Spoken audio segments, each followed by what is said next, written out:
Welcome back to K&L Farms.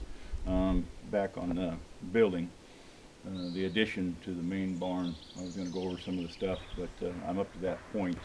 And if you aren't familiar with the addition, you'll have to go back in the channel and look and see how I got to be standing on this, because this is all timber, and then there's several videos on excavation, and then there's more videos on down the sawmill, down the hill in the sawmill, and building the timbers for this building. But now I'm to setting the forms. I'm going to try and set the forms. I'm going to explain a little bit about the building before I attempt to set some of the forms and show you a couple tricks on the form boards. Okay, so I'll get the tape measure out. And it's right here. That way you should be able to hear me. Okay, so if you look on the building, I'll walk over.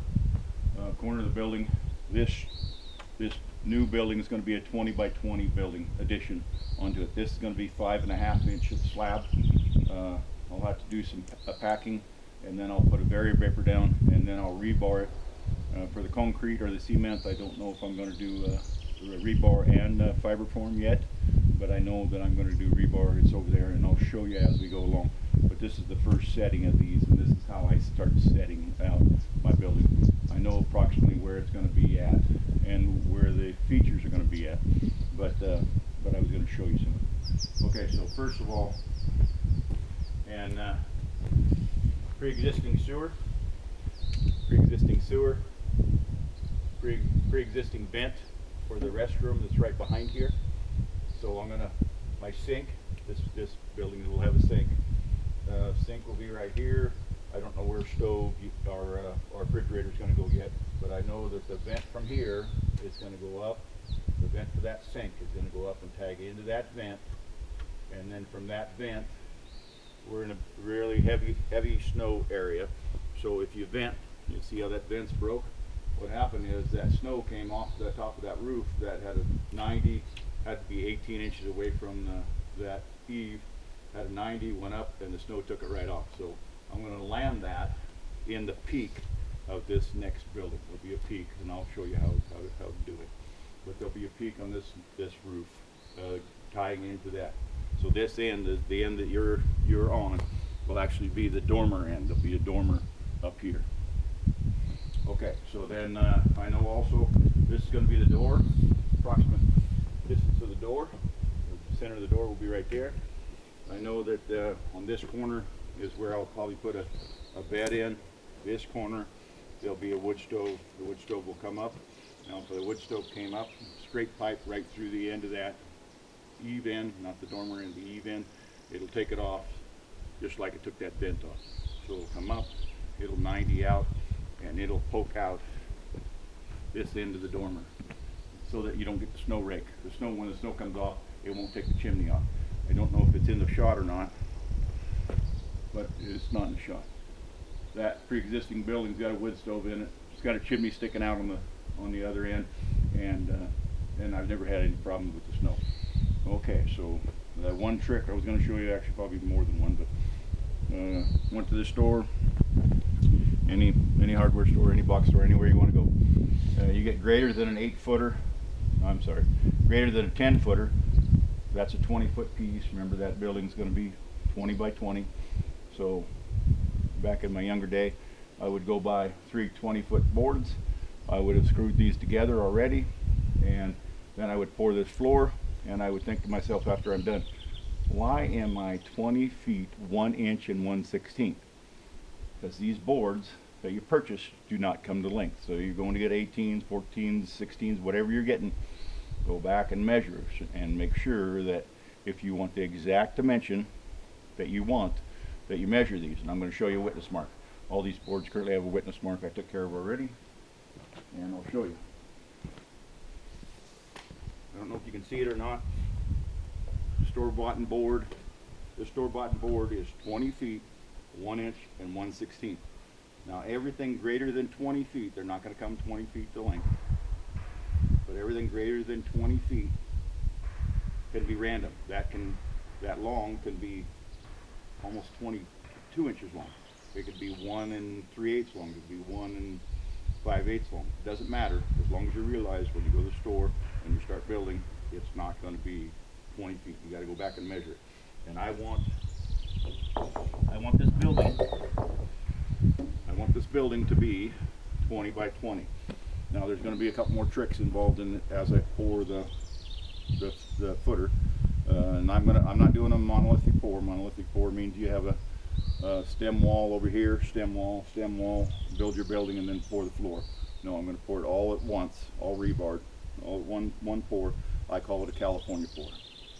And in this application, and in that application, I did a California pour, but there's two structures behind you where I did the stem wall pour. But this one I'm not going to do a stem wall pour. And then I've got to pour. There's going to be 6x6s. So down this end, there'll be a 6x6 in each corner, one in the center at 10 feet. And so this takes 8 6x6s, but they're already cut down below, ready to go. Okay, so I'm gonna get my safety gear on and show you, cut the end of that off, and then I'm going to show you another thing here in the corner, and then you'll be caught up for today.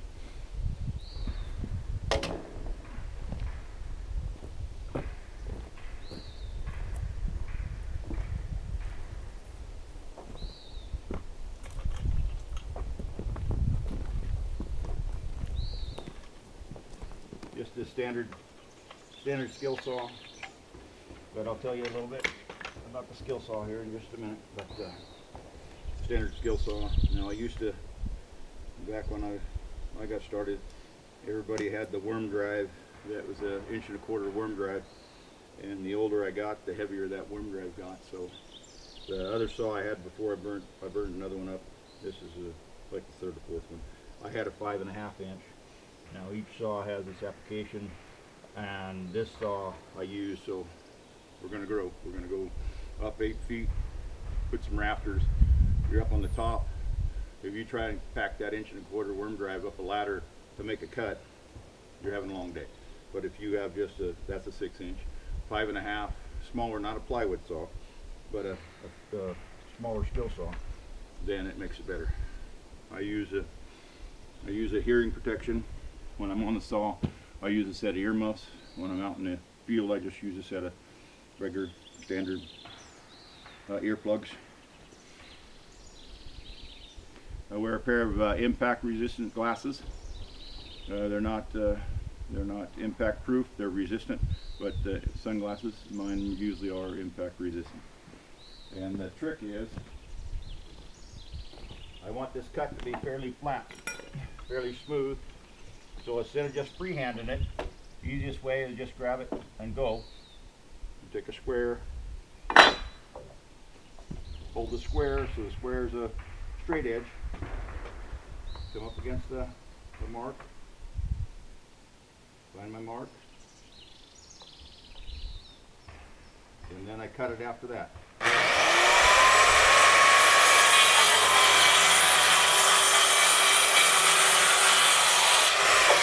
So that end of that board is as straight as I can get it.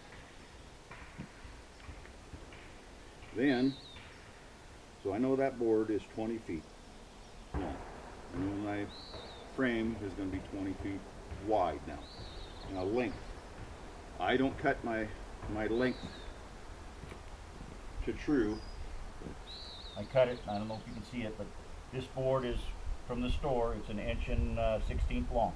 And what I'm going to do is I'm going to set this board inside this and make sure it's on that witness mark I already have. Both ends, so I know the inside, outside doesn't matter. Inside, where the concrete's going to be, is going to be 20 by 20.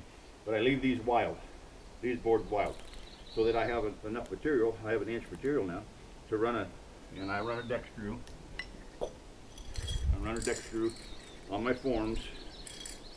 All my form work will be done with a standard deck screw, at least 3 inches. I'll deck screw these together, and then I'll start squaring the level. Once I have kind of a box, I'm going to level it, and then I'm going to square it. I'll take a tape measure from that corner to that corner, and make that corner to that corner that equal distance. That means it's square. The box is square.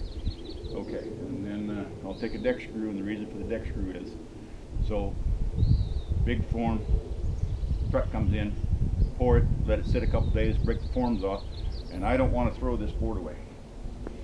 I don't want this board doesn't turn into garbage just because it's frame board. Wet it down with water. The concrete will break off of it, clean it up, and then I'll reuse this board on this structure somewhere. But that's kind of how I do the start of a form. And thank you, and have a good day.